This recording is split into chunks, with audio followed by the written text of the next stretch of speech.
चलो गया।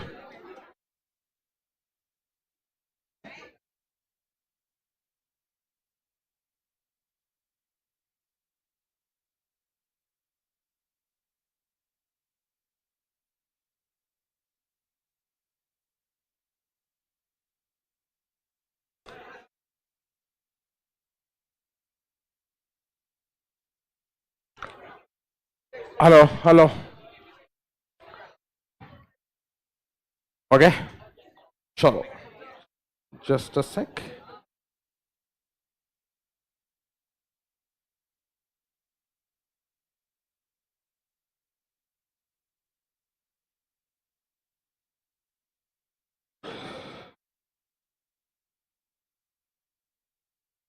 Let me start. Good morning, friends. It's nice to see that some people at least have taken a bath, right? सुबह 7 बजे नहा धो के आए हैं. Good. चलो, let's not waste the time. We are going to revise multiple chapters one by one. जो chapters आपकी नींद खराब करते हैं उनको सबको हम अच्छे से रिवाइज करेंगे. कॉस्टिंग अकाउंट्स मिक्स करते रहेंगे. We are starting off with costing today. I'm starting off with a chapter which is, let's say, most consistent chapter. If you look at the weightage of marks, since May 2018, the new syllabus has come. This is the only chapter which is consistent. There is no deviation.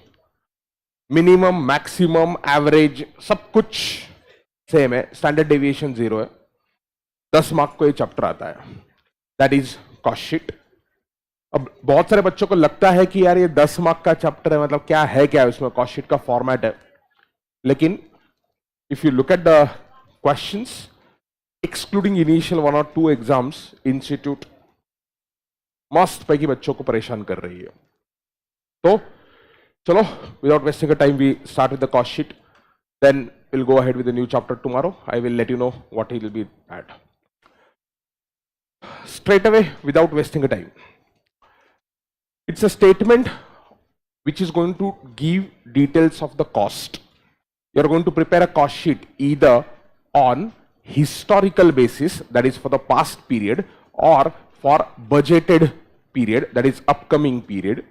It can be prepared for all products put together, or it can be prepared product by product. तो basically है क्या ये चीज cost का details देने वाला statement है. अब whenever you present a cost sheet, cost can be analyzed from multiple angle. जैसे क्लास में स्टूडेंट्स है, I can analyse male female, let's stop, hostelite localite, students from X college, Y college, Z college. तो same number of students मैं अलग अलग angle से analyse कर सकता हूं. सेम वे कॉस्ट को भी हम अलग अलग एंगल से क्लासिफाई कर सकते हैं. Like variable cost, fix cost, semi variable. तो वेरिएबिलिटी के बेसिस पे मैं कॉस्ट को एनालाइज कर सकता हूं. कॉस्ट को मैं product by product, product cost है या पीरियड कॉस्ट है, एनालाइज कर सकता हूं. अलग अलग एंगल से कॉस्ट को हम एनालाइज कर सकते हैं. ये जो कॉस्ट शीट का फॉर्मेट है वो है फंक्शनल क्लासिफिकेशन के बेसिस पे. कॉस्ट का हम क्लासिफिकेशन कैसे करने वाले? Functional classification. फंक्शनल क्लासिफिकेशन मतलब मटेरियल, लेबर, ओवरहेड, ये आपका है फंक्शनल क्लासिफिकेशन ऑफ कॉस्ट. क्या बोला मैंने? Functional classification of your cost. तो बच्चों, अगर मैं बेसिक की बात करूं तो आप कॉस्ट को डायरेक्ट या इनडायरेक्ट में पहले बाइफरकेट कर सकते हो. अब ये डायरेक्ट और इनडायरेक्ट क्या बेसिस पे बाइफरकेट होता है, याद है क्या? Whether a cost can be linked easily to a cost object. Cost object is anything for which you want separate measurement of cost. Cost object can be your product. Cost object can be your distribution channel. Cost object can be a geographic region. Like I want to measure a cost for southern region, northern region, western region, like that. So cost object is anything for which separate measurement of cost is desired. हमें अलग measurement चाहिए cost का, तो उसको हम बोलेंगे cost object. अब हमें यह क्वेश्चन पूछना है, can a cost be linked to a cost object? If yes, we call it as a direct cost. If no, we call it as indirect cost. मैंने यह नहीं बोला कि इनडायरेक्ट कॉस्ट मतलब उसको एक्सक्लूड करो. मैंने यह नहीं बोला. Indirect cost cannot be linked to cost object easily, but there are methods to link indirect cost based on certain techniques. आपके सिलेबस में आपने दो टेक्निक्स सीखे हैं. Number one, absorption costing, which was overhead chapter, and number two, activity based costing, ABC.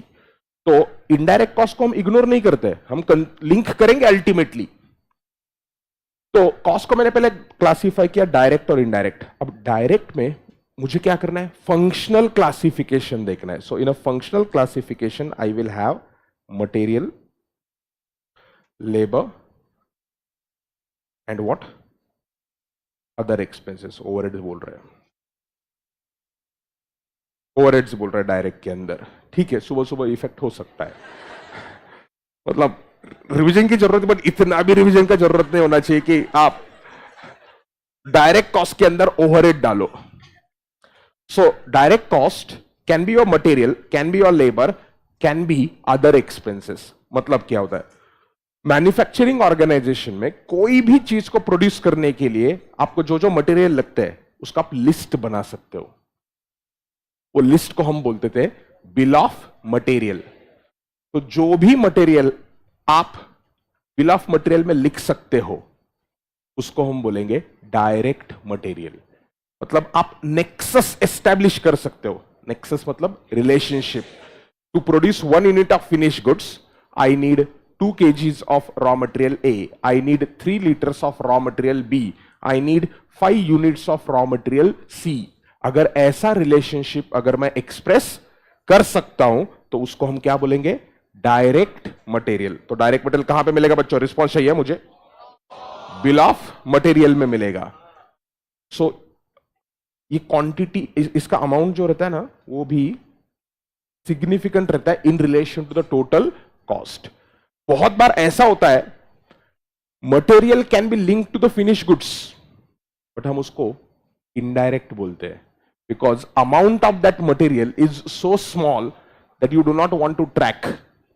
For example, car के manufacturing में कुछ nuts bolts लग सकते हैं. आप बोल सकते हैं एक कार को बनाने के लिए ये 15 नट बोल्ट लगेंगे या 50 नट बोल्ट लगेंगे, 100 नट बोल्ट लगेंगे, लेकिन the total cost of that nuts and bolts could be just 100, 200 or 500, 1000 rupees, and that is in total relationship might be very small. तो management has to take a decision कि हम इसको direct material treat करें या indirect treat करें. ये management accounting है, ये कोई कॉस्ट, यहां पे कोई अकाउंटिंग स्टैंडर्ड नहीं है बच्चों. समझा? आई होप तुम लोग नोटिंग करते जा रहे हो. इन्वॉल्वमेंट चाहिए मुझे सिर्फ, बस, तो हम स्पीड से कवर अप कर पाएंगे. लेबर, जो भी वर्कर्स शॉप फ्लोर पे है और जो एक्चुअल प्रोडक्शन में या असेंबली में या पैकेजिंग में इन्वॉल्व है, उनको हम क्या बोलेंगे? Direct labour. So I must be able to say 1 unit produce करने के लिए मुझे ये 5 प्रोसेसेस चाहिए. ये प्रोसेस 1 पे 20 मिनट्स लगेंगे, प्रोसेस 2 पे 30 मिनट्स लगेगा, प्रोसेस 3 पे ऐसा टाइम लगेगा. प्रोसेस 1 पे ये वर्कर लगेंगे, प्रोसेस 2 में ये वर्कर लगेंगे, 3 में ये वर्कर लगेंगे. When you can establish a relationship like this, हम उसको क्या बोलेंगे? Direct labour. तो उनकी वेज, मटेरियल कॉस्ट में क्या आएगा बच्चों? व्हेन आई से मटेरियल कॉस्ट और व्हेन आई से लेबर कॉस्ट, दिमाग में टिपिकली क्या आता है? मटेरियल कॉस्ट बोला तो दिमाग में टिपिकली आता है परचेस प्राइस. करेक्ट है? But no, the basic principle that I want, whenever you say a particular cost, material, labor or expenses, it must be all inclusive cost. क्या बोला मैंने? all inclusive cost. मतलब material का cost निकालना तुमको. Don't just take a material purchase price. Material का price plus freight जो आएगा, कस्टम ड्यूटी अगर कुछ है, इंपोर्ट कर रहे हैं तो उसका क्रेडिट आपको नहीं मिल रहा है, वो टैक्सेस ले लो, अनलोडिंग के चार्जेस ले लो, ड्यूरिंग द ट्रांसपोर्टेशन या स्टोरेज नॉर्मल लॉस कुछ होने वाला है, तो नॉर्मल लॉस की वजह से उसकी जो कॉस्ट है वो बाकी यूनिट्स पे आप स्प्रेड करो. So you take a all inclusive effective cost for the purpose of calculation of cost. आप उसको प्रेजेंट लाइन बाय लाइन अलग करो या सब कुछ मिला के एक साथ प्रेजेंट करो, that choice is up to you. But while presenting the cost in a cost sheet, you must present all inclusive cost. Same thing goes for labor. Labor में सिर्फ basic wages नहीं लेने का, basic wages plus other allowances that you are giving, overtime allowance दे सकते हो आप उसको retirement benefits दे सकते हो, gratuity वाला item दे सकते हो, आप उसको leave concession दे सकते हो. जो भी cost आप employee के ऊपर incur कर रहे हो, provident fund हो गया, employee state insurance हो गया, सारे के सारे cost को आप इंक्लूड करके लेबर कॉस्ट ट्रीट करोगे. कॉस्ट शीट चैप्टर के अंदर आपको कॉस्ट लिंक कैसे करना है वो नहीं सीखना है. कॉस्ट शीट चैप्टर के अंदर हम सिर्फ कॉस्ट को प्रेजेंट करना सीखते हैं कि ये कॉस्ट दी हुई है, इसको अभी हमें फंक्शनल क्लासिफिकेशन के हिसाब से कैसे प्रेजेंट करना है. तो ये मटेरियल, लेबर, एक्सपेंसेस जो है ये है आपका function. These are different different functions on which I am incurring a cost और उनको हमें प्रेजेंट करना है. एक्सपेंसेस में क्या आएगा बच्चों? Let's say you have taken some technology. Direct expenses में किसी और से आपने टेक्नोलॉजी ली है for the purpose of carrying out production, royalty आएगा उसके अंदर. इनडायरेक्ट एक्सपेंसेस को हम क्या बोलते हैं? ओवरहेड्स. सो उसके अंदर भी देयर कैन बी, कॉस्ट को मैंने डायरेक्ट इंडायरेक्ट लिखा, या आप कॉस्ट को मटेरियल, लेबर, एक्सपेंसेस लिख सकते हो और उसके अंदर डायरेक्ट इंडायरेक्ट लिख सकते हो. मैंने पहले डायरेक्ट इंडायरेक्ट लिखा और अंदर क्या लिखा? Material, labour, overhead, expenses. तो यहां पर भी क्या आएगा? Indirect material, indirect labour and indirect expenses. इन सारी चीजों को हम क्या बोलते हैं बच्चों? याद है? क्या बोलते हैं इसको? ओवरहेड. और उन ओवरहेड्स को हम 4-5 अलग अलग एंगल से एनालाइज करते हैं. कौन से 4-5 एंगल? फैक्ट्री ओवरहेड्स, और हम उसको बोलते थे प्रोडक्शन ओवरहेड्स. याद है? और हम उसको बोलते थे works overhead. Factory overhead, production overhead, works overhead, कुछ भी बोलो, सबका मतलब वही है. ठीक है? These are relating to production. Then there was a admin overhead, और ये सबसे ट्रिकी है, ये आपकी जिंदगी के साथ खिलवाड़ करेगा. एडमिन ओवरहेड्स एक्चुअली 2 टाइप के होते हैं. Some administration relating to production and some general overall administration. अब अपने एग्जामिनर बहुत बार है ना क्लैरिटी के साथ लिखते ही नहीं है कि एडमिन ओवरहेड कौन सा है, रिलेटिंग टू प्रोडक्शन है या रिलेटिंग टू जनरल है. आपको अजम्पशन करके चलना पड़ेगा एग्जाम के अंदर. So admin overhead relating to production and admin overhead relating to general. फिर आपका आता है और ओवरहेड्स आते हैं सेलिंग एंड डिस्ट्रीब्यूशन ओवरहेड्स रहते हैं. इंडिया में ज्यादा होता नहीं है, बट रिसर्च एंड डेवलपमेंट के ऊपर भी आप स्पेंड कर सकते हो. With due respect to Indian companies, Indian companies का R&D पे जो स्पेंड होता है वो कंपैरेटिवली कम रहता है. दूसरे किसी ने R&D किया तो हम उसको रिवर्स इंजीनियरिंग करके मैन्युफैक्चर कर लेते हैं. सो रिसर्च एंड डेवलपमेंट के ऊपर के ओवरहेड्स आ गए. तो ये सारे ओवरहेड्स आ गए. ये फंक्शनल क्लासिफिकेशन है. Direct material, direct labour, direct expenses, selling and distribution. ये फंक्शनल क्लासिफिकेशन का रूट हम कॉस्ट शीट में लेने वाले हैं.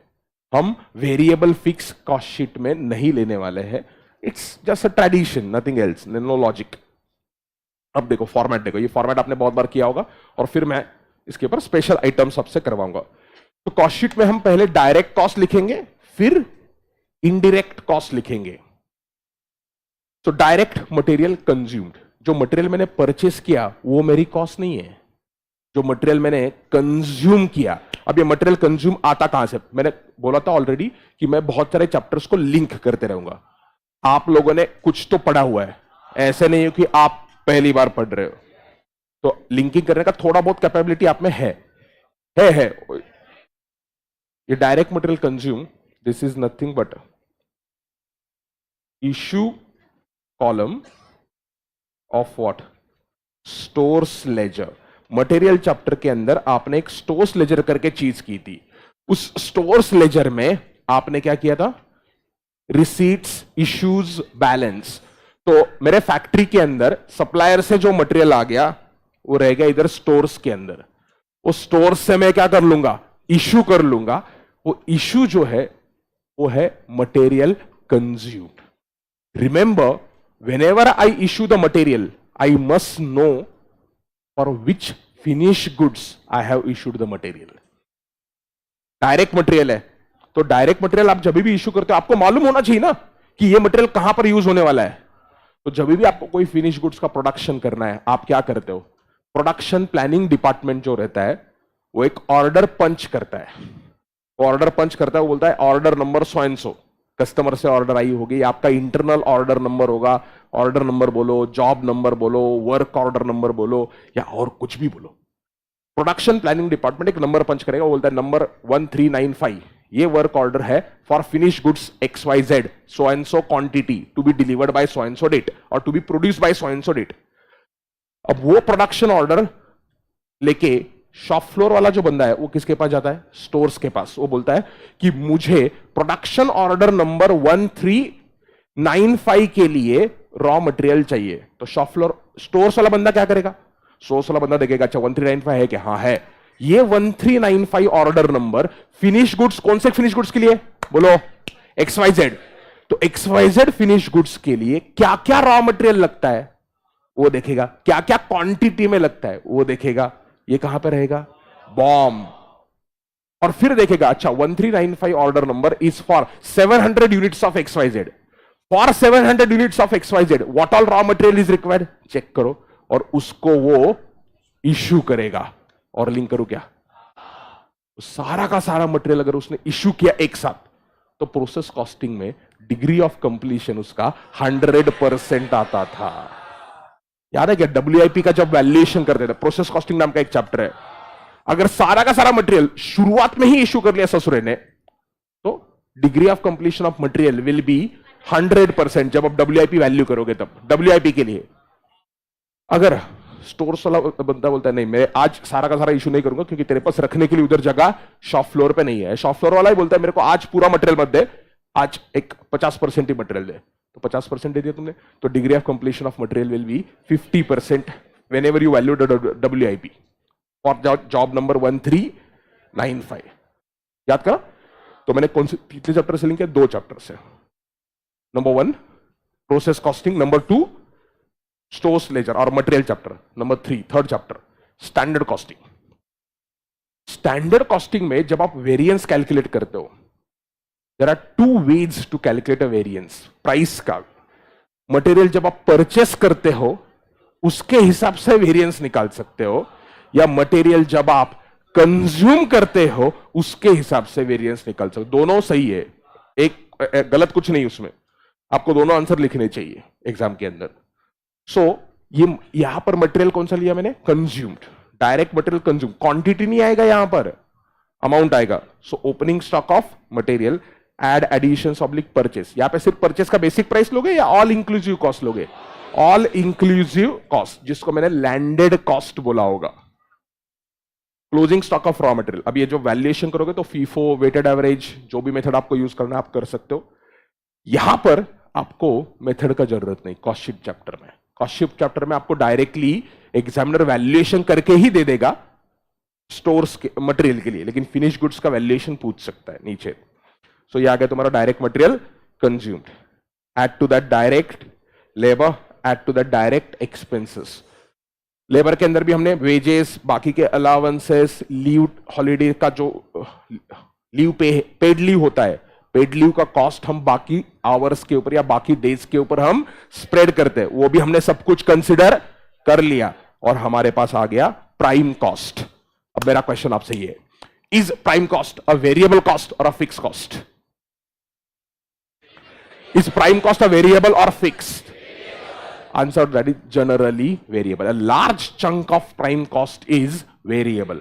In examinations or generally we assume prime cost is variable. But saying that a prime cost is always a variable cost is a statement of an illiterate person.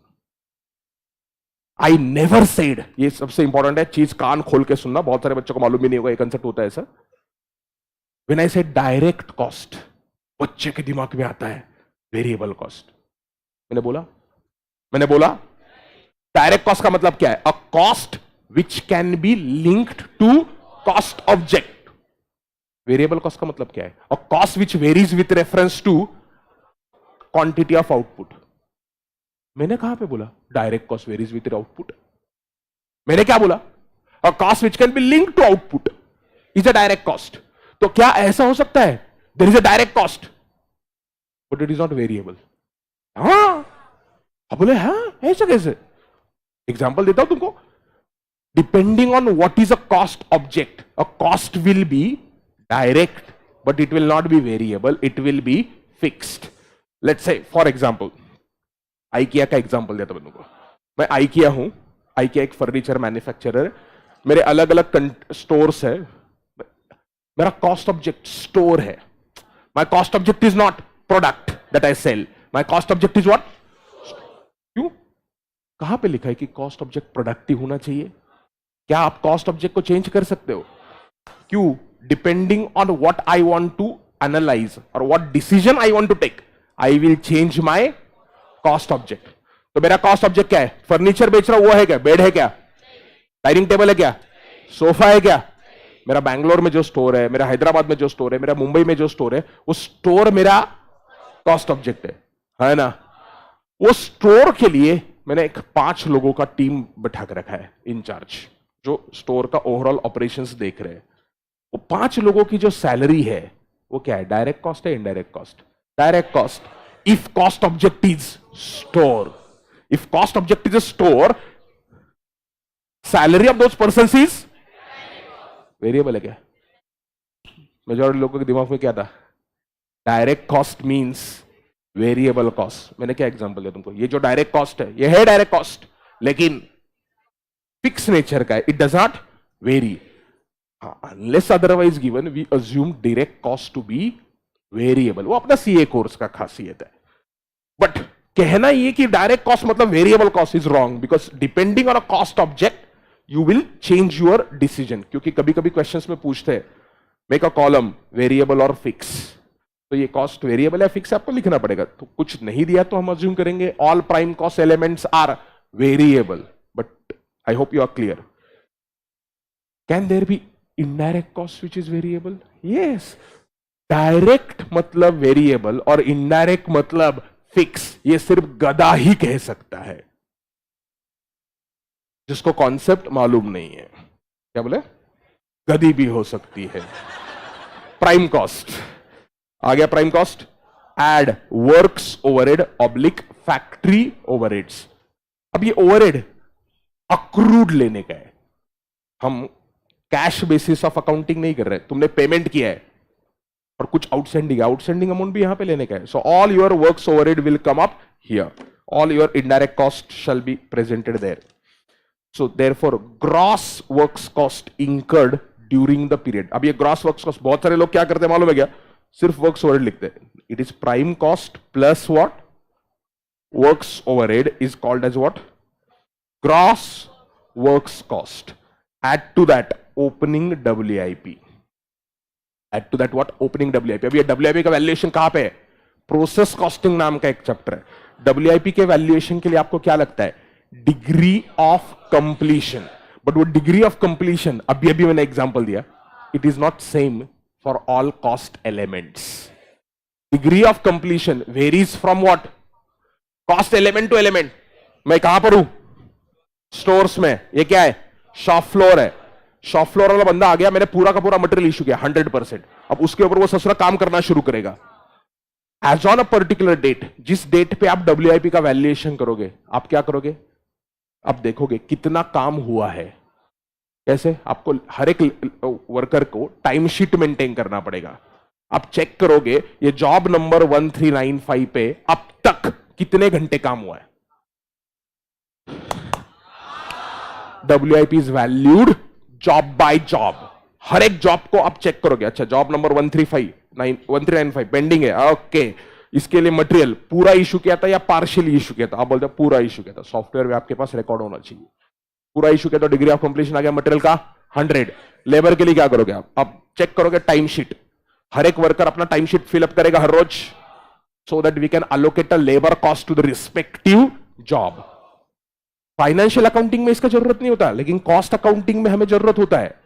Financial accounting में आप सिर्फ entry pass करोगे, wages account debit to bank account, या wages account debit to employee account and employee to bank.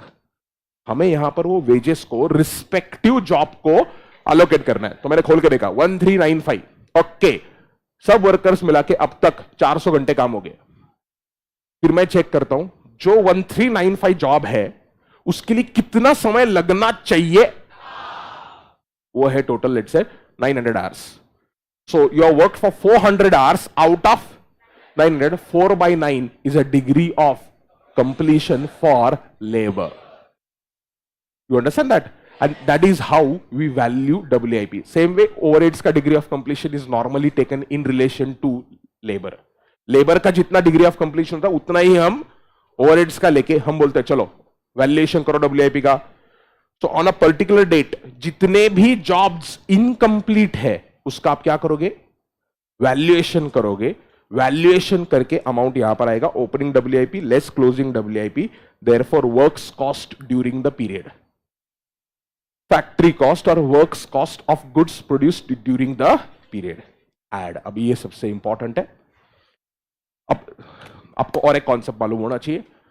जो भी cost आप इंकर करते हो वो दो टाइप में हम बाइफरकेट करते हैं for the purpose of valuing stock. Inventory का जो भी वैल्यूएशन करना होता है, इसलिए कॉस्ट के दो बच्चे होते हैं. बोलो बच्चों, कौन से बच्चे हैं ये? Product cost and period cost. हर एक कॉस्ट को आपको पूछना पड़ता है, hey cost, who are you? Are you a product cost और are you a period cost? Product cost को हम बोलते हैं इन्वेंटोरिएबल कॉस्ट, इन्वेंटोरिएबल कॉस्ट, और ये पीरियड कॉस्ट है.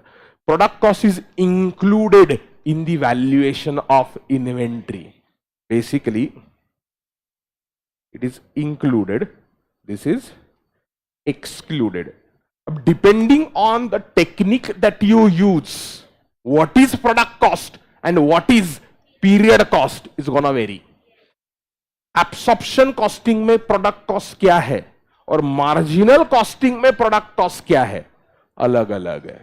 अब बोलेंगे क्यों सर, कौन सा सही है? Depends on what is your objective ना. नॉर्मली आपको अगर फाइनेंशियल स्टेटमेंट्स बनाने होते हैं तो absorption costing is more suitable. इसलिए मैं अब लिंक कर रहा हूं, मैं पहले आपको दे रहा हूं. आपके पास कैपेबिलिटी है AS2 जब आप यूज करते हो अकाउंट्स के अंदर ग्रुप 1, तो इन्वेंट्री वैल्यूएशन के लिए एब्सॉर्प्शन कॉस्टिंग वहां पर यूज किया है. AS2 के अंदर भी अंडर अब्सॉर्प्शन, ओवर अब्सॉर्प्शन आता है. सो अगर आपको फाइनेंशियल स्टेटमेंट्स प्रिपेयर करने हैं तो आप कौन सा टेक्निक यूज करोगे? Absorption costing. Online public, I hope you are understanding. And अगर आपको डिसीजन मेकिंग करना है तो डिसीजन मेकिंग के लिए हम मार्जिनल कॉस्टिंग यूज करते हैं. तो अ cost which will be included in inventory valuation, क्या बोला मैंने उसको? Product cost. A cost which is excluded is called as a period cost. Product cost है क्या? A cost which is incurred only once during the life of that particular product and is not expected to be incurred again. Even if the product is carried forward from 1 year to next year, we call it as product cost. CA foundation में consignment नाम का एक chapter था, आप इसको simple language में बोलते थे non-recurring expenses. A cost which will not be incurred again in what? Subsequent year. Goods are produced in the current year but not consumed or not sold in the current year. They are carried forward from current year to next year. तो next year में आप वापस खर्चा करोगे क्या? जो raw material है वापस खर्च करोगे क्या? जो डायरेक्ट वर्कर्स है वो वापस खर्च करोगे क्या? बट आप एडवर्टीजमेंट वापस करोगे. एडवर्टीजमेंट ऐसा देखो, ये 3 गुड्स के लिए एडवर्टीजमेंट है, ऐसा नहीं होता ना. Advertisement is for a period. Rent of the factory और a salary of your marketing staff और admin staff is for a period. तो वो हम कहां पे लिखेंगे? पीरियड कॉस्ट के अंदर लिखेंगे और उसको क्या करेंगे? हम एक्सक्लूड करेंगे इन्वेंट्री वैल्यूएशन से. So these are non recurring expenses and these are what? Recurring expenses. Many a times there is a debate as to whether a particular item is a product cost or period cost. Obviously, subject होता है बहुत बार. तो अब तक मैंने क्या लिया है? अब तक मैंने सिर्फ प्रोडक्ट कॉस्ट की बात की है. Direct labour, direct material, direct expenses, ये सारे क्या है? प्रोडक्ट कॉस्ट है. क्यों? जो गुड्स मैंने प्रोड्यूस किए वो एक साल से दूसरे साल में कैरी फॉरवर्ड किए मैंने, तो डायरेक्ट मटेरियल वापस इंकर होता है क्या? तो ये प्रोडक्ट कॉस्ट का ऑब्जेक्टिव क्या है? प्रोडक्ट कॉस्ट का ऑब्जेक्टिव इन्वेंट्री वैल्यूएशन करना है. इन्वेंट्री वैल्यूएशन के लिए हमें मैचिंग कॉन्सेप्ट लगता है. करंट पीरियड में जो रेवेन्यू मैंने बुक किया है उसके कंपैरिजन में ही मुझे कॉस्ट बुक करनी है. I should record the cost which is incurred to earn the revenue, right? तो मैंने प्रोड्यूस किए 50,000 गुड्स, सेल किए 42,000, तो I should have a cost of only 42,000. But खर्चा तो मैंने 50,000 पे किया है, तो 8,000 का मुझे कॉस्ट आइडेंटिफाई करना पड़ेगा. वो कॉस्ट में क्या इंक्लूड करूं और क्या एक्सक्लूड करूं, वो कौन बोलता है? प्रोडक्ट कॉस्ट और period cost. Are you clear? तो डब्ल्यूआईपी का वैल्यूएशन करके क्या आया बच्चों तुम्हारे पास? Factory cost. और फिर हम कुछ स्पेशल आइटम्स ले रहे हैं जो प्रोडक्ट कॉस्ट ही है. QC, quality control. अब क्वालिटी कंट्रोल आप ड्यूरिंग द मैन्युफैक्चरिंग कर सकते हो या पूरा मैन्युफैक्चरिंग कंप्लीट होने के बाद आप छप्पा लगा सकते हो क्यूसी चेक. कभी भी quality control cost, it's a production cost. Research and development cost relating to production. आप एक R&D कर रहे हो ना. R&D एक्चुअली दो टाइप का होता है. अभी अपने इंस्टीट्यूट का फॉर्मेट है तो मेरे को कुछ करना नहीं है, इनको मालूम नहीं है कि R&D, there is a product specific R&D और there is a in general R&D. तो जो प्रोडक्ट स्पेसिफिक R&D होता है वो ही यहां पर आता है. समझा क्या? और इनको अभी भी ये मालूम, मतलब with due respect to institute, जो अगर कोई वीडियो देख रहा होगा तो नमस्ते, बहुत सारा R&D का कॉस्ट जो होता है वो कैपिटलाइज किया जाता है because it becomes a intangible asset और उसका अमोर्टाइजेशन आता है. अब अपना इतना लेवल इनके पास नहीं है. जिस बंदे ने लिखा है ये, उसने इतना दिमाग लगाने की कोशिश नहीं की. तो आप फॉर्मेट के हिसाब से R&D आ गया तो वो प्रोडक्ट कॉस्ट लेना है. बट रिमेंबर, सारा का सारा R&D कभी भी प्रोडक्ट कॉस्ट नहीं होता है. बट मैं अभी ये इंस्टीट्यूट को नहीं बोल सकता हूं. तुम्हारा R&D जो होता है, एक फार्मास्यूटिकल कंपनी, वो जनरल R&D करते रहते हैं. कुछ R&D सक्सेसफुल होता है, कुछ R&D अनसक्सेसफुल रहता है. जो भी R&D अनसक्सेसफुल है वो पीरियड कॉस्ट ट्रीट होता है, ना कि प्रोडक्ट कॉस्ट. तो अगर गलती से क्वेश्चन में एग्जामिनर इंटेलिजेंट बन गया और लिखा R&D into bracket product specific, तो वो आप प्रोडक्ट कॉस्ट करके ले लो. और जनरल जो R&D आपका रिसर्च चल रहा है उससे सक्सेसफुल हो सकता है, नहीं हो सकता है, उसको आप क्या करो? P&L में डेबिट करो पीरियड कॉस्ट करके. It will come up below. Period cost नीचे है, पीरियड कॉस्ट करके आता है. ये चीज लिखा है अकाउंटिंग स्टैंडर्ड 26 में, अपने ही इंस्टीट्यूट ने, ग्रुप 2 में है अकाउंट्स में. ये चीज institute of cost accountants of India ने कॉस्ट अकाउंटिंग स्टैंडर्ड के अंदर भी लिखा हुआ है. बट पढ़ना चाहिए उसके लिए, दैट इज इंपॉर्टेंट. तो R&D अपने सिलेबस में सिर्फ R&D दिया, इधर लेने का, बात खत्म. But with a disclaimer that whatever I taught is wrong. Admin overheads relating to production, मैंने अभी आपको बोला एडमिन ओवरहेड दो टाइप के होते हैं, AOHP, AOHG. This is admin overhead relating to production. अगर क्वेश्चन में दिया तो less credit for recoveries oblique scrap oblique by product during manufacturing. अगर स्क्रैप जनरेट हो रहा है तो अब सबसे इंपॉर्टेंट, ये स्क्रैप तुम्हारा जान ले लेगा रियल लाइफ में, एग्जाम में. क्यों? मैंने नीचे स्पेशल आइटम्स में स्क्रैप लिखा होना चाहिए कहीं ना कहीं. तो ट्रीटमेंट ऑफ स्क्रैप.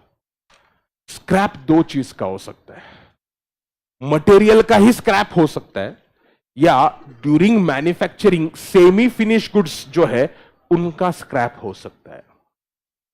अगर रॉ मटेरियल का ही स्क्रैप है, मतलब अभी तक उसके ऊपर कुछ वर्कर ने काम करना शुरू नहीं किया, प्रॉब्लम मटेरियल का स्क्रैप कैसे आ गया सर? क्यों नहीं आ सकता भाई? स्टोरेज में स्क्रैप नहीं जनरेट हो सकता है क्या? हो सकता है, depends on nature of product. अगर स्टोर्स में ही स्क्रैप जनरेट हुआ, मटेरियल का स्क्रैप है, तो क्या करो? मटेरियल कंज्यूम में ही माइनस कर लो. It's like a normal loss.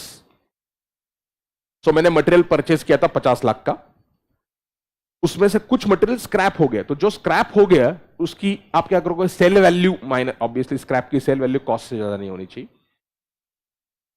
If you are able to sell a scrap at a higher than cost, then why are you doing a business? Purchase material, make a scrap, sell it. Oh you no.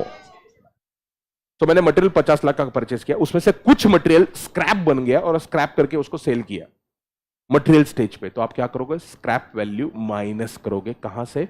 Material consume में से. सो treatment of scrap में मैं क्या बोल रहा हूं, if scrap is of material. अभी question में देना चाहिए स्क्रैप किस चीज का है. तो scrap is of material, then deduct from, बोलो, deduct from material consumed. Material consume में ले लो. If it is scrap of semi finish goods, semi finished goods, फिर क्या करोगे बोलो बच्चों? Then deduct from what? Deduct from factory cost. Factory cost के बाद आप डिडक्ट कर सकते हो. अब क्वेश्चन में कुछ भी नहीं लिखा, ये आपका डिफॉल्ट अजम्पशन रहेगा. क्वेश्चन सिर्फ बोलता है स्क्रैप, स्टॉप, तो क्या अज्यूम करोगे आप? It's a scrap of semi finish goods, but please note लिख के आना, because in the past I have seen the questions where institute has done whatever they feel right. तो स्क्रैप हो सकता है. हाँ, बाय प्रोडक्ट लिखा तो obviously by product will be generated during manufacturing process, तो वो तो आपको फैक्ट्री कॉस्ट से ही माइनस करना है. बच्चों अब लिंक कर रहा हूं, करो क्या? Joint product by product chapter या प्रोसेस कॉस्टिंग चैप्टर याद करो. इमेजिन करो, process account, debit side, process के लिए मटेरियल, लेबर, प्रोसेस का ओवरहेड, जो भी खर्चा था प्रोसेस के रिलेटेड, डेबिट कर लिया.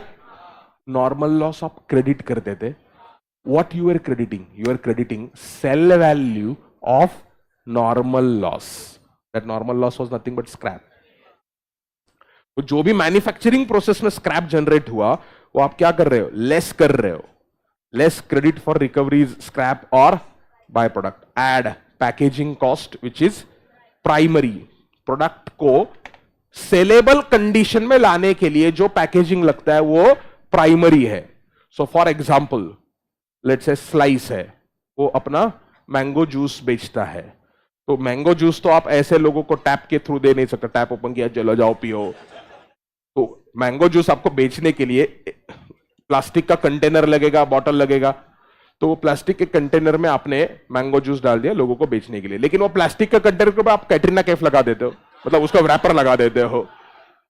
वो जो रैपर है वो सेकेंडरी पैकिंग है. या ये ऐसे प्लास्टिक के बोटल्स जो है वो ट्रांसपोर्ट करने के लिए आप कोरुगेटेड बॉक्स रहता है, एक मटेरियल रहता है, तो कोरुगेटेड बॉक्स में या क्रेट रहता है प्लास्टिक का, उसके अंदर आप इसका ट्रांसपोर्टेशन या डिस्ट्रीब्यूशन करते हो, वो है सेकेंडरी पैकिंग.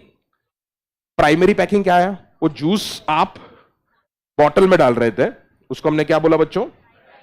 Primary packing. और जो बाकी का रैपर, कैटरीना कैफ या बाकी जो भी एडवर्टीजमेंट मटेरियल है वो हम नीचे सेलिंग एंड डिस्ट्रीब्यूशन करके ले लेंगे या एडवर्टीजमेंट मटेरियल करके ले लेंगे. तो प्राइमरी पैकिंग आ गया. ये आ गई आपकी cost of production during the current period. Are you clear? आगे नहीं जाना है. अब आएगा इंपॉर्टेंट पॉइंट, सबसे इंपॉर्टेंट, कान खोल के सुनना. Cost sheet, overhead chapter, cost ledger accounting chapter, तीनों चैप्टर के लिए रिलेवेंट है. ये मैंने उस टाइम पे शुरुआत में आपको नहीं बोला था, लेकिन कॉस्ट लेजर अकाउंट के टाइम पे 101 बोला होगा. Listen to this carefully.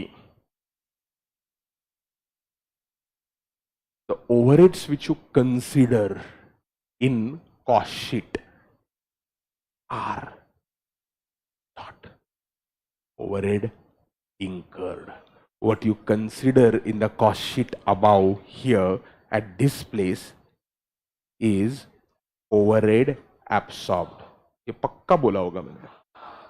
Cost ledger accounting करके चैप्टर है, उसमें इधर आप क्या करते हो? ओवरहेड एब्सॉर्ब लेते हो. Now there is a difference between overhead incurred and overhead absorbed. अब बोलेंगे डिफरेंस, हाँ डिफरेंस आएगा, दिखाता हूं, एक्सप्लेन करता हूं. सो इमेजिन करिए, यहां पे मैंने लिखा है जगह एब्सॉर्प्शन ऑफ ओवरहेड्स. एक एग्जांपल दे रहा हूं. लेट्स से मैंने ओवरहेड इंकर किए थे, फैक्ट्री ओवरहेड इंकर्ड. शुरुआत में तो एक्सप्लेन नहीं कर पाया था, लेकिन कॉस्ट लेजर में एक्सप्लेन किया रहेगा. Factory overhead incurred is rupees 57 lakh for example. 57 lakh तुमने इंकर किए. But tell me, whenever you incur overhead, do you know for which product have you incurred overhead? No.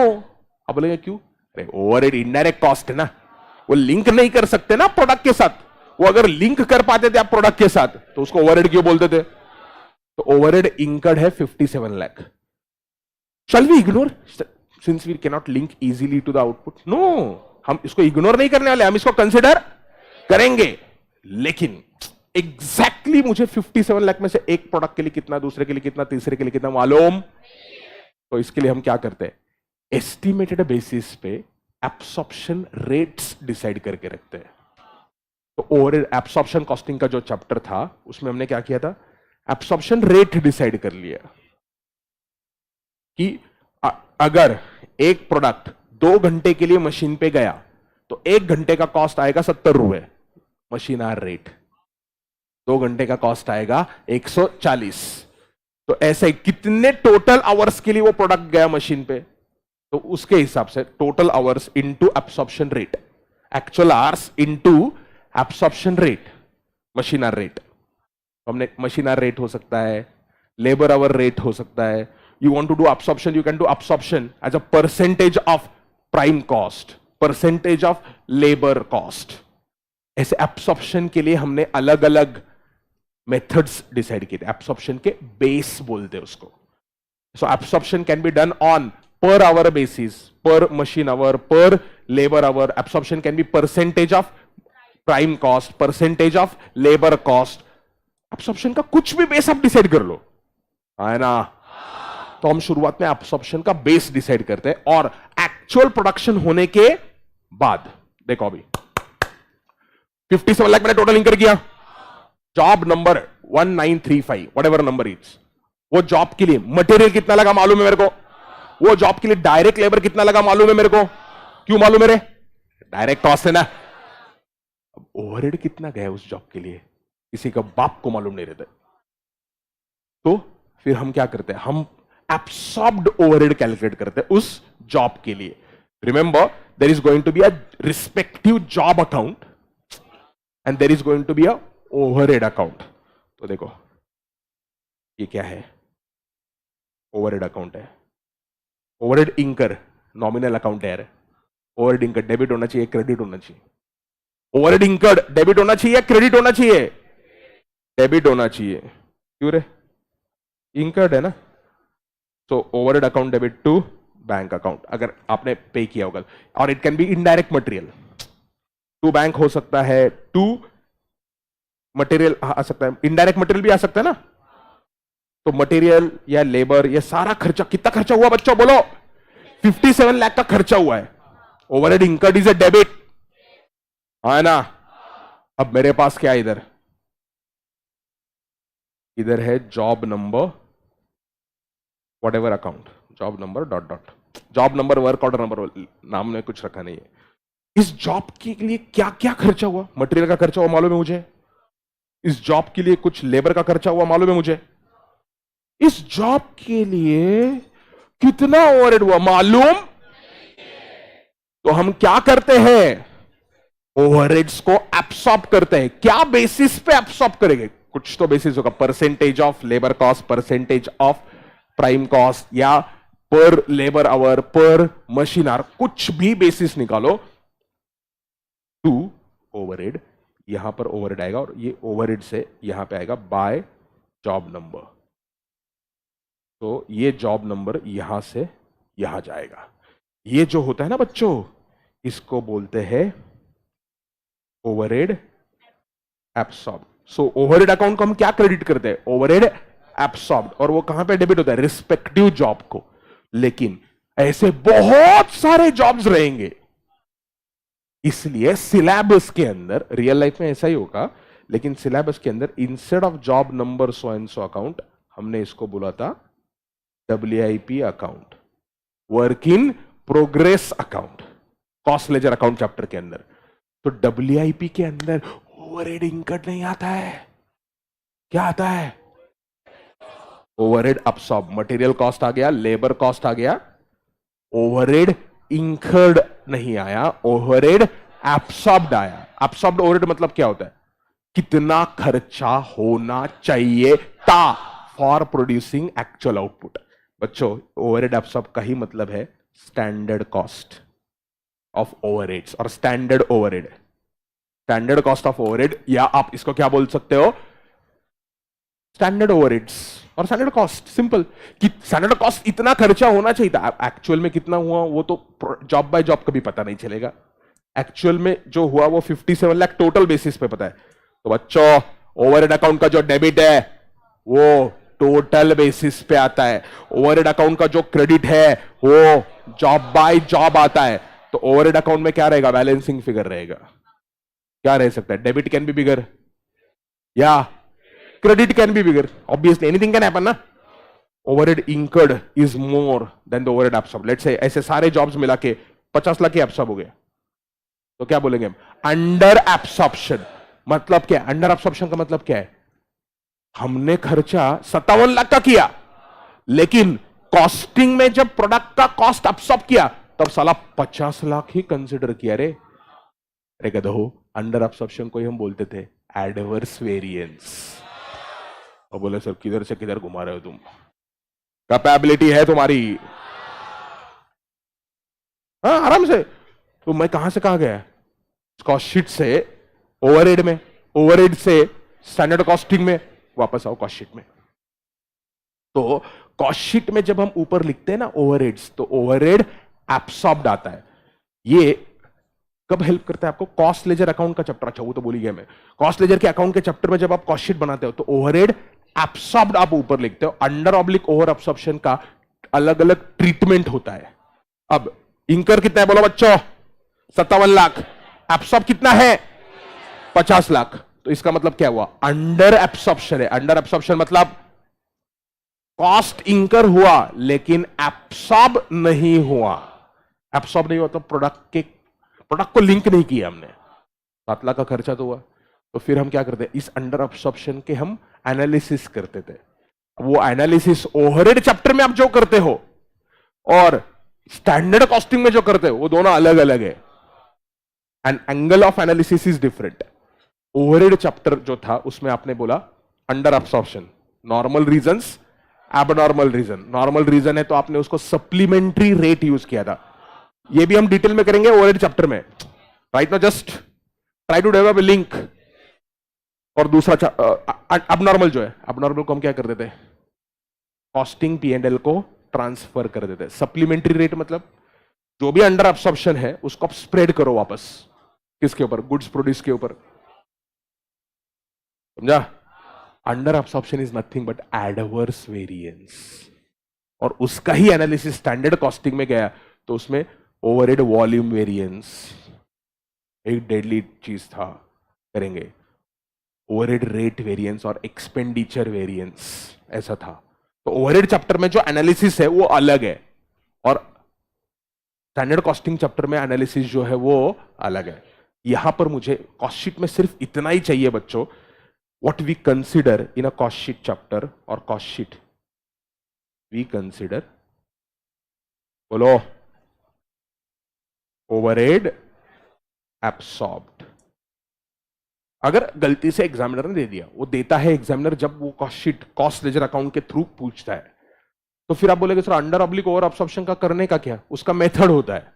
अब सीए एग्जाम्स में ये जो cost sheet वाले questions आते हैं, मैंने कभी भी आईसीआई को मेथड देते हुए नहीं देखा कि सप्लीमेंट्री रेट यूज करो या तो कुछ नहीं दिया तो हम क्या करेंगे? Under oblique over absorption costing P&L को ट्रांसफर करेंगे, है ना? तो मैं क्या लिख रहा हूं? UA oblique OA, under absorption oblique will be transferred to बोलो कॉस्टिंग पी एंड एल। अब बोले कॉस्टिंग पी एंड एल मतलब कॉस्ट शीट ही कॉस्टिंग पी एंड एल है रे। कॉस्ट शीट में प्रॉफिट लॉस दिखता है, आएंगे ना अभी प्रॉफिट लॉस में, 2 मिनट रुक ससरे, समझा तुमको? आ जाओ ऊपर। देखो हमने यहां पर क्या लिया, ओवरहेड एब्सॉर्ब, तो 50 लाख ही एब्सॉर्ब हो गया, तो सपोज यहां पे 50 लाख आएगा, फिर बाकी का 7 लाख किधर जाएगा नीचे। जब आप सीओजीएस निकलते हैं उसके बाद पीरियड कॉस्ट आते हैं, इधर आप लिख सकते हो एड अंडर एब्सॉर्प्शन। एड क्या लिख सकते हो, अंडर एब्सॉर्प्शन। ये transfer to costing P and L. Under absorption मतलब वो कॉस्ट है लेकिन कंसीडर नहीं किया गया था।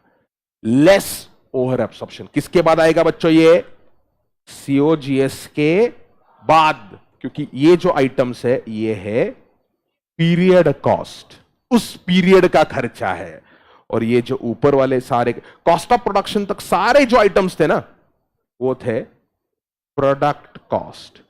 कॉस्ट ऑफ प्रोडक्शन तक जितना भी चीज किया मैंने, सारा का सारा चीज क्या लिया मैंने, प्रोडक्ट कॉस्ट ले लिया। अरे समझा क्या पब्लिक? 2-3 आइटम बाकी है, खत्म हो गया। मतलब कॉस्ट शीट में और क्या, फिर स्पेशल आइटम्स कुछ एक्सप्लेन कर दो, कुछ कुछ हमने ऑलरेडी एक्सप्लेन किया, तो चलो वापस पढ़ लो एक बार। Direct material consume, add direct labour, add direct expenses, क्या आ गया, prime cost, add overheads, works overhead oblique factory overhead, कौन से लिए, एब्सॉर्ब, याद कहां पर रहेगा, कॉस्ट लेजर अकाउंटिंग चैप्टर में। देयरफॉर ग्रॉस वर्क्स कॉस्ट, समझा? Add opening WIP, degree of completion लेके हमने इसको वैल्यू किया, लेस क्लोजिंग डब्ल्यूआईपी, ठीक है, वो बचा है, वो अभी तक प्रोड्यूस नहीं हुआ। इट्स लाइक ट्रेडिंग अकाउंट में ओपनिंग स्टॉक डेबिट पे रहता है, क्लोजिंग स्टॉक क्रेडिट पे रहता है। Purchase add opening stock less closing stock, like that. Therefore works cost आ गया तुम्हारा, add QC, add R and D यहां पर गलत है, ये R and D product specific भी होता है और कुछ जनरल आर एन डी होता है। रियल लाइफ में मेजर आर एन डी जो रहता है वो जनरल रहता है। रियल लाइफ में मेजर आर एन डी का अमाउंट प्रोडक्ट कॉस्ट नहीं रहता है, बट ये अपने इंस्टीट्यूट के ये जो भी बंदा है वहां पे बोर्ड ऑफ स्टडी में बैठा हुआ, माता माते भाई साहब प्रणाम, प्लीज पढ़ना थोड़ा बहुत। Add admin overheads, product relating to what, production activity, less scrap हो गया, एड पैकिंग कॉस्ट, आप सीक्वेंस ऊपर नीचे कर सकते हो। देयरफॉर कॉस्ट ऑफ प्रोडक्शन क्या तैयार हो गया, फिनिश गुड्स तैयार हो गए। अब मैं वैल्यू करूंगा फिनिश गुड्स का, add opening stock of finish goods less closing stock of finish goods, therefore you get a COGS. सबसे important, the COGS that you will get up here in a cost sheet and the COGS that you will get up in P&L financial accounts may not be same. That is why we have a concept reconciliation. याद करो एक chapter था cost ledger account, उधर financial accounts का profit and, तो क्या बोलूंगा मैं, profit oblique loss as per P&L and costing P&L will not match generally. अब बोलेंगे क्यों सर? अरे ट्रीटमेंट अलग हो सकता है, इन्वेंट्री वैल्यूएशन टेक्निक अलग हो सकता है, डेप्रिसिएशन के मेथड्स अलग हो सकते हैं। फाइनेंशियल अकाउंटिंग के लिए आपको कंपल्सरीली एसएलएम या डब्ल्यूडीवी बाय डिफॉल्ट लिखा है, actually you can follow something else by taking a permission, but normally SLM या डब्ल्यूडीवी फॉलो किया जाता है। किसके लिए? फाइनेंशियल अकाउंटिंग के लिए। कॉस्टिंग के लिए मैं machine hour rate method use कर सकता हूं, I can use some other method for the purpose of cost determination, है क्या नहीं? तो रिकंसिलिएशन जरूरी होता है between what, profit as per financial statements and profit as per costing statement. Are you clear? Sales minus gross profit is COGS. बहुत बार examiner gross profit का परसेंटेज देता है, तो sales minus gross profit will B equal to what, COGS. COGS में आपने क्या किया, एडमिन ओवरहेड्स जनरल नेचर के लिए, मार्केटिंग ओवरहेड्स लिए, सेलिंग ओवरहेड्स लिए, अंडर अब्सॉर्प्शन ऐड किया, ओवर अब्सॉर्प्शन रहेगा तो लेस करोगे, डिस्ट्रीब्यूशन ओवरहेड्स आया, therefore cost of sales. Hey tell me, have I taken all the elements of cost? No, like loss on sale of asset कहां पे लिया, interest नहीं लिया, क्यों? नीचे कमेंट करता हूं, have patience. There can be income, let's say you have invested in the equity shares of some company, आपको डिविडेंड मिला, वो आएगा कॉस्ट शीट के अंदर? नहीं। कॉस्ट शीट का ऑब्जेक्टिव क्या है? To show the calculation of cost of production. That is why there are so many items which are going to be there in the P&L but not there in costing P&L or cost sheet. Income earned on investment yahan pe nahi aayega. Interest on debt we generally ignore. Why? There is a logic. I'll show it below. Have patience. Interest on debt hum normally exclude karte hain. Loss on sale of asset exclude kiya. Profit on sale of asset किधर है? तो P&L में बहुत सारे item है. Income tax पे किया तुमने, किधर है? आया क्या? इनडायरेक्ट टैक्सेस, वो तो कॉस्ट है ही नहीं क्योंकि हम कस्टमर से रिकवर करते हैं और गवर्नमेंट को पे करते हैं. इनडायरेक्ट टैक्सेस भी रिकवर फ्रॉम कस्टमर एंड पे टू गवर्नमेंट. या परचेस के टाइम पे हमने टैक्स पे किया, उसका इनपुट टैक्स क्रेडिट मिलता है. लेकिन बोलो क्या अभी, अगर तुमने कॉम्पेंसेशन स्कीम अवेल किया है, कॉम्पेंसेशन नहीं उसको नाम, कॉम्पेंसेशन डीलर है तुम, कंपोजिशन डीलर हो तुम, कंपोजिशन डीलर हो, you are opted for composition scheme in GST. If you learn GST, there is something called the composition scheme, which is a simplified scheme. So instead of calculating tax payable on sales less input tax credit, therefore net tax payable, आपको क्या करना है, आपका जो cell value है उसका कुछ percentage services के लिए अलग है, गुड्स के लिए अलग है. गुड्स के लिए कम है, सर्विस के लिए ज्यादा है. सर्विस के लिए 6% है मेरे हिसाब से, जितना मेरा नॉलेज है. हाँ, 1 and 6. गुड्स के लिए 1% है और सर्विस के लिए 6% है. Composition scheme. If you are a composition dealer, then the GST is your cost. क्यों? आप इनवॉइस में GST अलग से नहीं लिख सकते हो कंपोजिशन डीलर के लिए. तो चलो important point, GST paid for composition dealer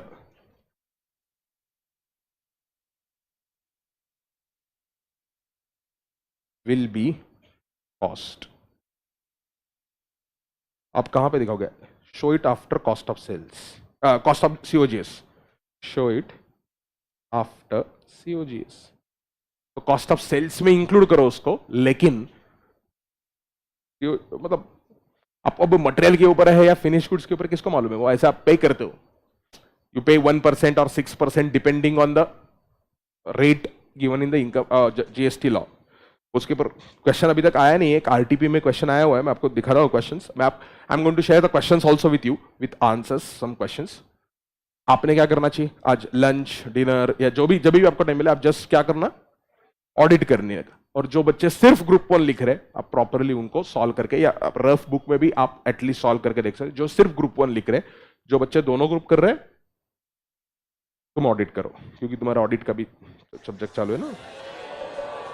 So therefore cost of sales, add net profit or loss as per costing. Therefore क्या दिखाया आपने, सेल्स. तो सारे के सारे आइटम आए क्या P&L के यहां पर? नहीं, कुछ आइटम्स नहीं आए, इसलिए क्या किया, रिकंसिलिएशन. अब कुछ special items, abnormal cost excluded from cost sheet. हम उनको डायरेक्ट P&L में लिख देते. लाइक फाइन्स लगाया तुमको, पेनल्टी लगाया, मैंने नीचे एग्जांपल दिया है, एक्सक्लूडेड. फाइन, पेनल्टी, डैमेजेस वगैरह कुछ पे किया आपने, तो they are treated like abnormal cost. They are not treated as a cost of production. Since it is not a cost of production, we exclude it. Cost sheet is primarily going to be a cost of production. That's why we are going to exclude these abnormal items. अगर आपने गलती से contract costing का chapter किया होगा तो उसमें एक आधे क्वेश्चन में सब पेनल्टी आता है.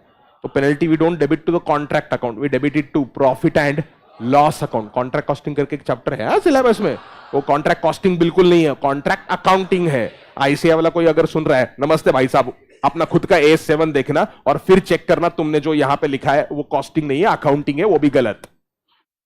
सो वो चैप्टर कॉस्टिंग, उसमें ABCD भी नहीं है कॉस्टिंग का, वो कॉन्ट्रैक्ट अकाउंटिंग है. सो अबनॉर्मल कॉस्ट हमने एक्सक्लूड किया, पेनल्टीज वगैरह हमने एक्सक्लूड कर लिया. अब सबसे बढ़िया लॉजिक, किसी बुक में नहीं मिलेगा इजीली आपको, इंटरेस्ट या फाइनेंस कॉस्ट को मैंने एक्सक्लूड क्यों किया. कॉस्ट शीट में लिखा कि मैंने इंटरेस्ट को, फाइनेंस कॉस्ट को लिखा गया, इंटरेस्ट फाइनेंस कॉस्ट जो भी डेट का कॉस्ट लिखा गया, क्यों एक्सक्लूड किया? सुनो, let's say there is HUL which Hindustan Unilever Limited, which makes, let's say, shampoo or soaps, right? There is Patanjali also. Ramdev Baba ji, मतलब बाबा जी का भी शैम्पू सोप्स वगैरह आते होंगे ना पतंजलि के, ठीक है? अज्यूम कर लो HUL में डेट 0 है और ओन फंड्स है 15,000, तो जो टोटल कैपिटल HUL ने रेज किया है वो है 15,000. Patanjali has a debt of 3,000 and equity of, let's say, 4,500. It's the size of Patanjali is lesser, half. Patanjali has what? Debt or HUL. Okay, मैं आपको और सिंपल करने के लिए पतंजलि की जगह पे HUL into bracket situation 2, HUL into bracket situation 1, और सिंप्लीफाई करने के लिए मैं क्या करता हूं, 3 और 12 करता हूं, 15,000. What are you observing? HUL option 1, option 2, total capital is, but the capital structure had changed. Capital structure is a proportion in which you raise the funds. Proportion अलग अलग हो गया. HUL ऑप्शन 1 में क्या किया था? सिर्फ इक्विटी से पैसा ले रहा था. ऑप्शन 2 में HUL ने पैसा कहां से लिया? HUL ऑप्शन 1 में हम क्या बोलते हैं? अनलिवर्ड कंपनी बोलते हैं, और इसको हम फैंसी लैंग्वेज में बोलते हैं लिवर्ड कंपनी. Just general knowledge. अब मुझे बोलो ऑप्शन 1 हो या ऑप्शन 2 हो, why the hell cost of production should change? I am not saying net profit, I am saying cost of production. If you start including interest in the production cost, which will come up in the option 2, option 2 में तुमको दिखेगा तुम्हारा cost of production ज्यादा हो गया. That is why generally majority of the people exclude interest from cost of production. तो अगर आपको ग्रॉस मार्जिन निकालना है, gross margin is sales minus my cost of production, तो उस कॉस्ट ऑफ प्रोडक्शन में अगर आप इंटरेस्ट इंक्लूड करने लग गए तो क्या हो जाएगा? आपके नंबर्स आप कंपैरिजन नहीं कर पाओगे. In a particular year you were unlevered, in the subsequent year you became levered because you took a debt. आपने डेट रेज किया तो आपका कॉस्ट ऑफ प्रोडक्शन चेंज नहीं होना चाहिए. इसलिए हम इंटरेस्ट एंड फाइनेंस को क्या करते हैं? एक्सक्लूड करते हैं जनरली स्पीकिंग. तो फर्स्ट पॉइंट हो गया. सेकंड हो गया सब्सिडी और ग्रांट. अगर आपको मैन्युफैक्चरिंग करने के लिए कुछ सब्सिडी मिल गया मशीन के अगेंस्ट या मटेरियल के अगेंस्ट, क्या करोगे आप? Deduct.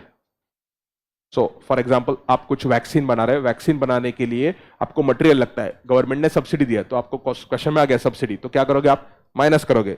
All inclusive cost principle already explain किया मैंने. While writing the cost in a cost sheet, don't take just the purchase price. Take what? Landed cost for what? Material. Labor के लिए हम क्या करते थे? Don't just take a wages. Wages plus retirement benefits plus paid leave plus gratuity, employee state insurance, provident fund. Take effective cost. Effective cost of labor hour. Effective cost of labor. Labor. ठीक है? Treatment of scrap मैंने बोला nothing is given, we will assume scrap is of semi finish goods. Valuation of closing stock of finish goods. Closing stock of finish goods can be valued either as per first in first out या weighted average cost. अगर FIFO method use कर रहे हैं आप तो क्या होगा मालूम है? मैं ले लूंगा कॉस्ट ऑफ प्रोडक्शन.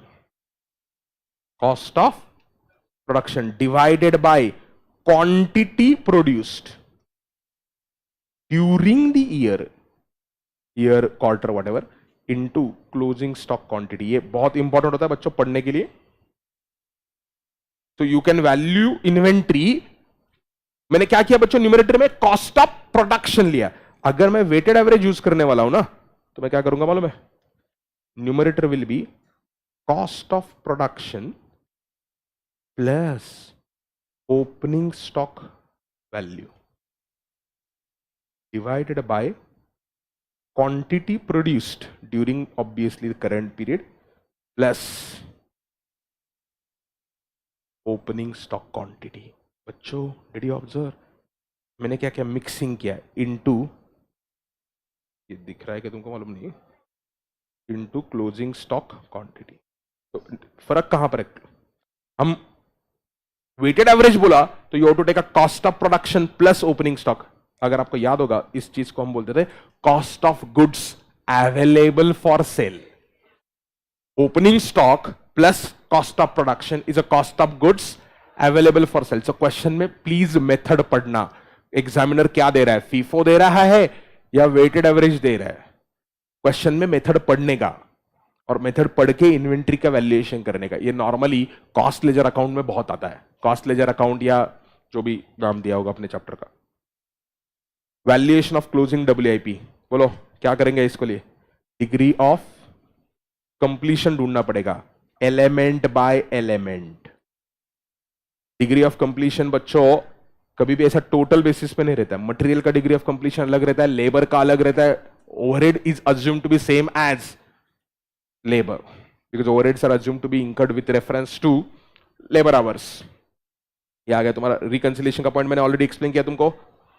ठीक है, एब्सॉर्प्शन ऑफ ओवरहेड एक्सप्लेन किया. कौन से ओवरहेड लोगे कॉस्ट शीट के अंदर? Overhead absorbed. Under oblique over absorption कहां पे लोगे आप? नीचे अलग से लोगे. पैकिंग कॉस्ट बोलो, प्राइमरी पैकिंग है तो क्या बोलेंगे अब उसको? Product cost. और सेकेंडरी पैकिंग है तो सेकेंडरी पैकिंग को हम बोलेंगे पीरियड कॉस्ट. ठीक है. कन्वर्जन कॉस्ट का मतलब क्या रहता है? कभी कभी आता है लेबर प्लस फैक्ट्री ओवरहेड. इसको ही हम बोलते हैं conversion cost. I did not say total overheads. Labour plus factory overhead is equal to which cost? Conversion cost. Question solve करते टाइम पे बहुत बार लगता है ये. मटेरियल नहीं आएगा उसको, या डिग्री ऑफ कंप्लीशन बहुत बार कन्वर्जन कॉस्ट का ही देते हैं. Gross profit and net profit expression can be expressed as a percentage of cost or can be expressed as percentage of sales. When it is expressed as a percentage of sales हम उसको बोलते हैं margin, और when it is expressed as a percentage of cost हम उसको क्या बोलते हैं? markup. क्वेश्चन में पढ़ने का मार्कअप है या मार्जिन है? मार्जिन परसेंटेज ऑफ सेल्स रहता है, मार्कअप परसेंटेज ऑफ कॉस्ट रहता है. सबसे इंपॉर्टेंट, खतरनाक, बजट चैप्टर में बहुत काम में आएगा ये. Volume change and price level change. ये क्वेश्चन ठीक से पढ़ना क्या रहता है. Last year I produce 10,000 units. Current year I am going to produce 12,000 units. This is a volume change. 20% volume increase हो रहा है. 10,000 के जगह पे हम कितना प्रोड्यूस कर रहे हैं? 12,000 प्रोड्यूस कर रहे हैं. इसको क्या बोलते हैं हम? Volume change. और प्राइस लेवल चेंज मतलब एक यूनिट के लिए पहले हम 80 रुपया पे कर रहे थे, अब एक यूनिट के लिए हम 83 रुपीज पे करेंगे. फॉर एग्जाम्पल क्वेश्चन में हमेशा पढ़ो see your cost is volume. Volume मतलब ओके, वॉल्यूम जिसको अभी भी समझाने, क्वांटिटी इनटू प्राइस. क्वांटिटी में भी चेंज होता है, क्वांटिटी प्रोड्यूस्ड के अंदर, और प्राइस ऑफ द मटेरियल और प्राइस ऑफ वेरियस एलिमेंट्स उसके अंदर भी चेंज होता है. तो आपको ठीक से पढ़ना पड़ेगा क्वेश्चन में क्या दिया है. Does it give you change in quantity और does it give you change in price, और are they giving you both? याद है? So for example last year I produce 10,000 units. एक देखो मैं बोलता हूं 2020-21 material cost was 80 lakhs. ठीक है. and I say FG produced, FG quantity was 10,000. I say during the next year price of material will go up by 7% and quantity produced will go up by 20%. Quantity produced will go up by 20% and the price of material will go up by 7%, whatever. तो आप क्या करोगे? 21-22 quantity produce will go up by 20%, मतलब 10 के जगह पे आप क्या करोगे? 12,000. और बच्चा क्या करता है इधर डायरेक्टली 80 लाख में 7% ऐड करते हैं, अरे गधे ऐसा नहीं होगा। तो पहले तेरे को क्या करना पड़ेगा, per unit cost last year का ढूंढना पड़ेगा। Per unit cost last year का 800 था, वो 800 का इंफ्लेशन की वजह से 7% से बढ़ेगा। 800 प्लस 7% इज इक्वल टू 856। तो आपका टोटल कॉस्ट कितना आएगा, 12,000 इंटू 856, 1 करोड़, 1 करोड़ 2 लाख। तो इसमें से कुछ क्या है, प्राइस लेवल चेंज है। इनपुट कॉस्ट आपका 800 से 856 हो गया, और कुछ वॉल्यूम लेवल चेंज है। क्वेश्चन में वो ठीक से पढ़ने का, cost is a net effect of volume and price. Semi variable cost and step up cost दोनों अलग होता है कॉस्ट शीट के अंदर। बहुत सारे कॉस्ट शीट में आईसीआई स्टेप अप कॉस्ट को ही सेमी वेरिएबल कॉस्ट बोलता है। Semi variable cost is a cost which has a fixed element as well as variable element, that is called as what, semi variable. Step up cost मतलब क्या होता है, देखो ये ऐसा, ये अगर एक्स एक्सिस पे क्वांटिटी है और वाई एक्सिस पे कॉस्ट है, ऐसा डायग्राम अगर आ गया तो उसको क्या बोलेंगे, this is a diagram of step up cost. अपना आईसीआई स्टेप अप कॉस्ट को ही सेमी वेरिएबल कॉस्ट बोलता है। And what is your graph of semi variable cost? Semi variable cost will look something like this.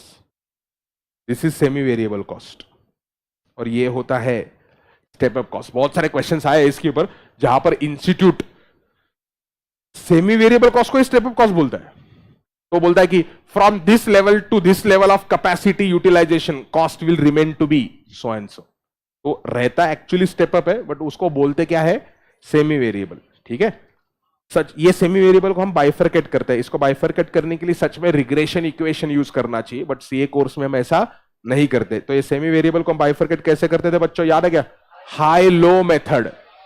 High low method मतलब हम क्या बोलते थे, variable cost is equal to, बोलो, variable cost का मतलब क्या लिखा था हमने, change in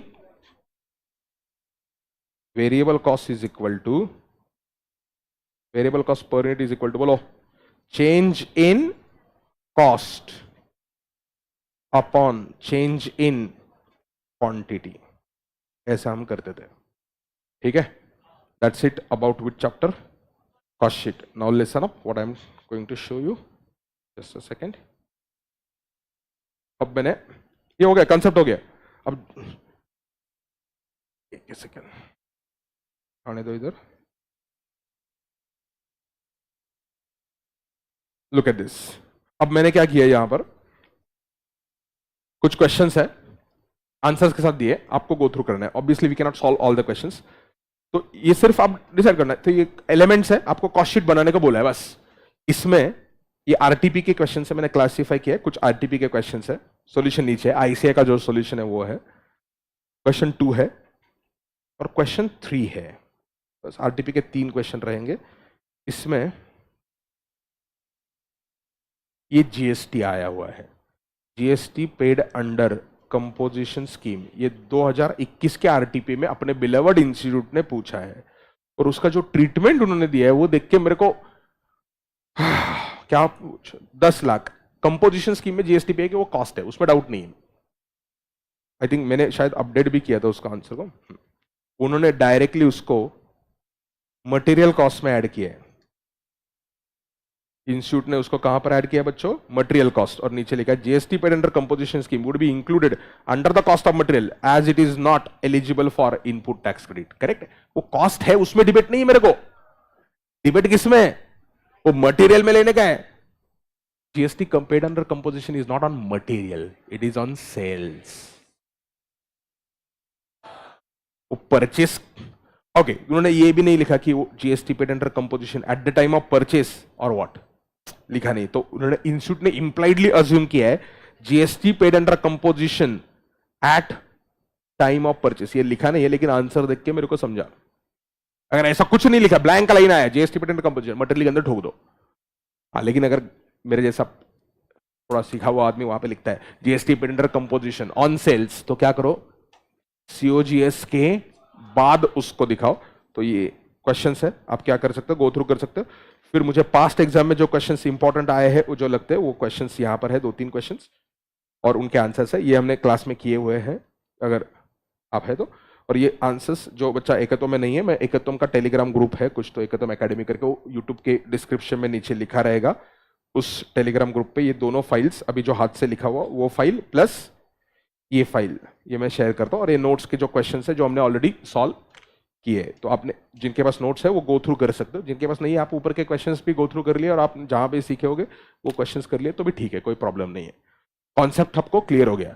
so like this we will revise what concepts. Problem अगर सॉल्विंग किया ना तो पूरा चैप्टर कवरेज कभी भी नहीं हो सकता। अभी अगर मैं प्रॉब्लम सॉल्व किया था कितने हो गए थे, 2 या मैक्सिमम 3 क्वेश्चन हो गए थे, लेकिन उन 3 क्वेश्चन में पूरा कॉन्सेप्ट कवर नहीं होता। तो आप क्वेश्चंस के आंसर्स मैंने दिए ना, आप क्या कर लो, मैं आपको सॉल्व करने को नहीं बोल रहा हूं यार, आप क्या कर सकते हो, इसको ऑडिट आप कर सकते हो ना।